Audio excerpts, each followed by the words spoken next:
Et notamment nos commentateurs Philippe Sanfon et Nicolas Jean-Jean, qui sont d'ailleurs encore au Qatar. On va pas retrouver la bande là pour la mettre en seconde période. Là, bon, là tout de suite, ça me paraît compliqué. Non, mais si on va dans les archives au moins. Mais on va vous trouver ça pendant la compétition, mais Il ne faut pas mettre la charrue avant les bœufs. l'équipe de France, elle joue en quart de finale. Et comme Kylian Mbappé, elle a des objectifs bien plus élevés. Hugo Hamelin est revenu se poser sur son poste de commentateur. Oh, on va tout changer côté Sénégal, j'ai l'impression. 3 changements, Hugo.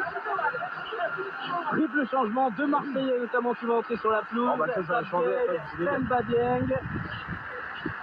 Elle est où l'ironie là?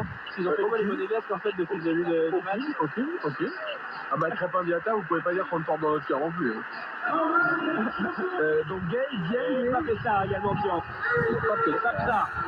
Très bien.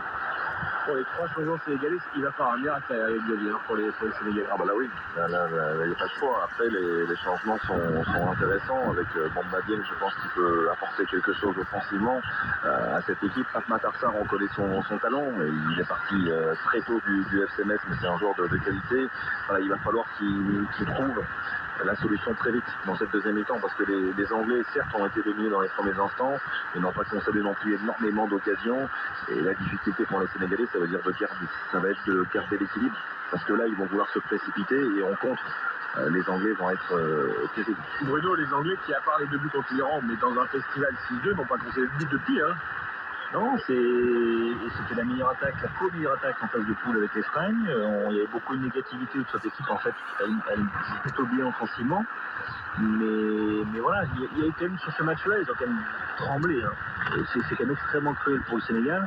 Après, encore une fois, plus le match va avancer, on a vu les matchs des Sénégalais, ils fatiguent à partir de l'heure de jeu. Et on sait encore une fois, je le répète, mais ça va être une des forces pour moi, une des clés dans cette Coupe du Monde. C'est les joueurs qui vont sortir du banc pour apporter un plus, et on sait que côté anglais il y a énormément de talent, notamment avec Rashford qui ont pleine confiance. Ce qui est peut-être une vraie différence avec la France, alors on aura toute la semaine pour se projeter vers ce quart de finale éventuel France-Angleterre, et c'est vrai que la profondeur de banc anglaise par rapport à celle de l'équipe de France en termes de qualité de joueur, il faut le reconnaître, est quand même un peu supérieure. Et là, il y a un message magnifique d'un très très grand joueur, évidemment, Peter Alan Shearer, le arbitre de l'histoire de la première ligue, qui vient de tweeter Jude Bellingham a été immense en première période. Quel talent. Ouais, ça c'est certain. Et moi, j'aimerais bien voir un beau duel Bellingham-Chouameni.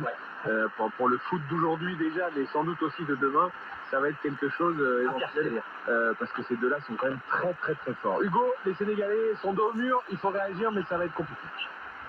Exactement, avec ce triple changement par Aliou Cissé pour tenter de modifier le cours de l'histoire. 2 buts encaissés, on le rappelle, dans les 6 dernières minutes de cette première période. Le but de Kane dans les arrêts de jeu, le but d'Henderson à la 39e. Et effectivement, on va voir comment les Anglais vont se comporter.